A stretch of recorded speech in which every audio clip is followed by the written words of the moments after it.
Hello and welcome. You're tuned into CNN News 18 and our blanket coverage as far as Manish Sisodia's questioning goes continues. I'm Poonam Burde and I'm going to get you the big story that we're tracking at this hour, which comes from Ukraine. And multiple drone strikes have now been reported from the Ukrainian capital of Kyiv. Ukrainian authorities have confirmed at least 20 explosions have been reported since this morning. Critical infrastructure has been damaged due to these strikes. Israel-made kamikaze drones have been used, is what we're given to understand. Drone strikes have been reported across several cities of Ukraine, especially in the Ukrainian capital as well. Abhishek, my colleague, now joins me for more on this. Now, Abhishek, just last week we saw the Ukrainian capital being hit by several Russian missiles. At least 14 people were killed in that particular strike. The onslaught continues. So clearly, we have just heard 2 days ago Russian President Vladimir Putin saying that there will not be any such further escalatory attack that has happened on last weekend. And after within few hours of that statement, we are seeing another wave of drones flying over Kyiv and dropping bombs over various civilian infrastructure.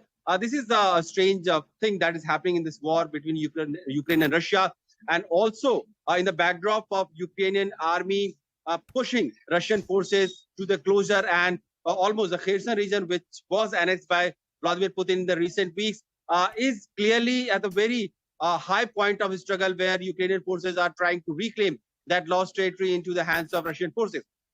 Today's attack is clearly an escalatory effort, and one has to find the reason why the city of Kyiv, the capital city of Ukraine, has been hit by latest series of attacks, which was and then the use of Iranian supply chemicals is being also reported. Earlier, it was reported that Iran is supplying droves of ammunition and drones to the Russian forces, which are in short supply of those because of the long-lasting, almost 8 months of war. Russian forces have depleted a lot of resources in terms of missiles and drones, and Iranian are now supporting with their ammunitions and all those drones. So the latest series of attacks is also considered to be part from that Iranian drone supply that has helped Russia to launch kamikaze missile on the Ukrainian city of Kyiv. Absolutely. Do stay on with me. Sushant Sareen, Strategic Affairs Analyst, also with us on this broadcast. Mr. Sareen, thank you so much for speaking with us. The onslaught there continues. Russia is not going to go back as far as hitting Ukraine is concerned. And it's perhaps out of desperation that we are seeing this new mobilization plan, because they clearly didn't think that this war would actually go on for 8 long months. Well, that's true. The war hasn't exactly gone the way the Russians thought it would go. And there have been battlefield reverses over the last couple of weeks. And clearly the Russians are now going to up the ante and try and bring a lot more of their capabilities into play than what have come earlier. The surprising thing is that, for all the advancements made by the Russians, they are now dependent on Iranian and, as your news report says, on the Israeli drones. So they are dependent on other countries for making these kind of strikes. Even so, the fact of the matter remains that, the escalation is starting. They are now targeting places which earlier had not been targeted. Now, you can call it desperation, or you can call it some kind of, battlefield change of the battle plan. It's difficult to say what exactly it is, but it is heading towards an escalation. And the more the Russians do this, the more, there will be an incentive on the Ukrainian side to try and, strike back. And I think that's the direction in which this is heading. Absolutely, and this just is going to escalate, because we've seen last week, after the attack on the Ukrainian capital, we saw an urgent meeting of the UNGA, of the G7 that came to the fore, and all of the world again put the Russian president and Kremlin in a corner. There were talk of US providing weapons and artillery to Ukraine to fight this war. There were other countries also that came down very, very heavily. Putin and Russia was declared somewhat of a terror state. After that, we're only going to see an escalation. Exactly. And I don't think the kind of diplomacy which is being adopted by the Western countries is really going to, help matters in terms of trying to wind down the war, trying to bring some kind of a ceasefire and get into some kind of negotiations.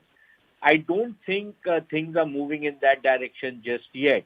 And the war only seems to be escalating now.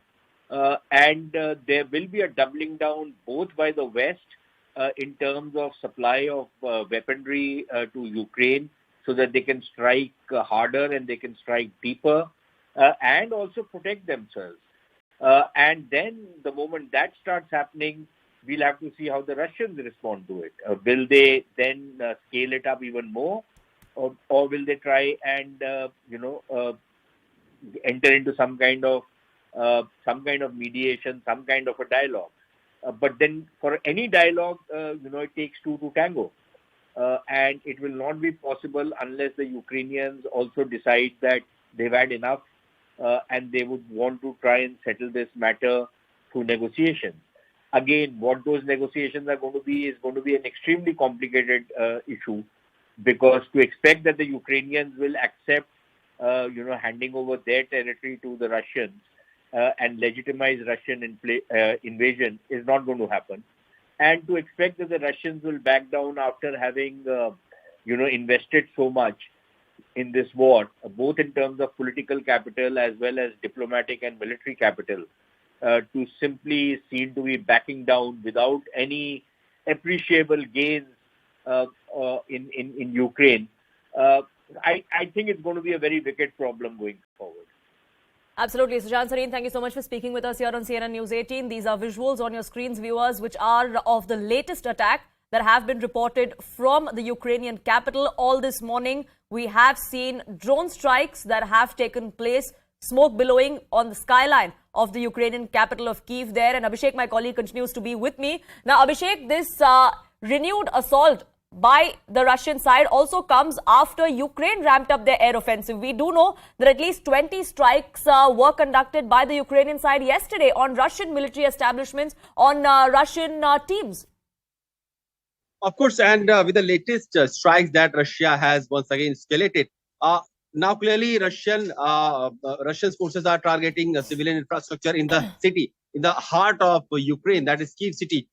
We have also seen reports from the Russian side that Ukrainian militaries have targeted infrastructure or the civilian infrastructure of power supply lines in Belgorod, in Donetsk region. There have been reports of civilian casualties as well. So when the war is on, both sides are trying to attack civilian infrastructure. That is the latest ever since that Crimean bridge has been attacked by the apparently by some Ukrainian special force, as claimed by Russian authorities.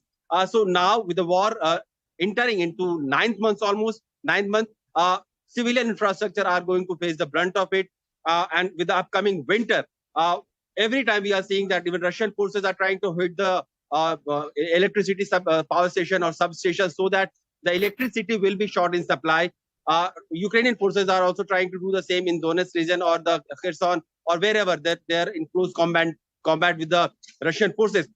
So with the approaching winter, now the narrative or the whole angle of the war is going to change because of the need of the survival basic necessity, and that is power and energy. And whoever will have the energy supplies in abundance could clearly become at a position of advantage in this conflict of Russia-Ukraine.